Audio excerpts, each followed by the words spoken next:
পশ্চিমবঙ্গের সিঙ্গুরের পুরুষোত্তমপুরে দাঁড়িয়ে আছে ইতিহাস আর রহস্যে ঘেরা ডাকাত কালী মায়ের মন্দির, যার বয়স 5 শতাব্দীরও বেশি বলে মনে করা হয়।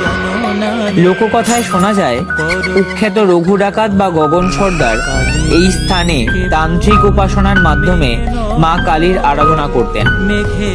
জঙ্গলাকীর্ণ এই অঞ্চল তখন ছিল ভয় আর অন্ধকারের নামান্তর।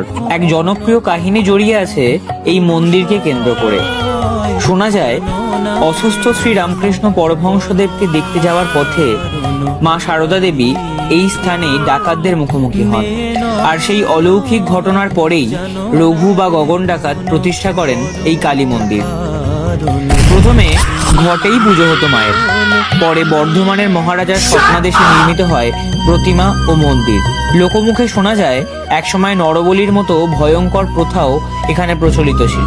স্থাপত্যের দিক থেকেও এই মন্দিরটি অত্যন্ত আকর্ষণীয়।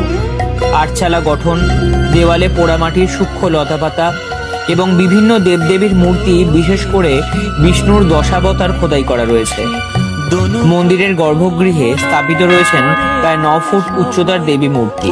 মা কালী এখানে পূজিতা হন সিদ্ধেশ্বরী রূপে। আজ এক অন্ধকার অতীত পেরিয়ে সিঙ্গুরের ডাকাত কালী মন্দির হয়ে উঠেছে ভক্তি, ইতিহাস আর বিশ্বাসের এক পবিত্র তীর্থক্ষেত্র।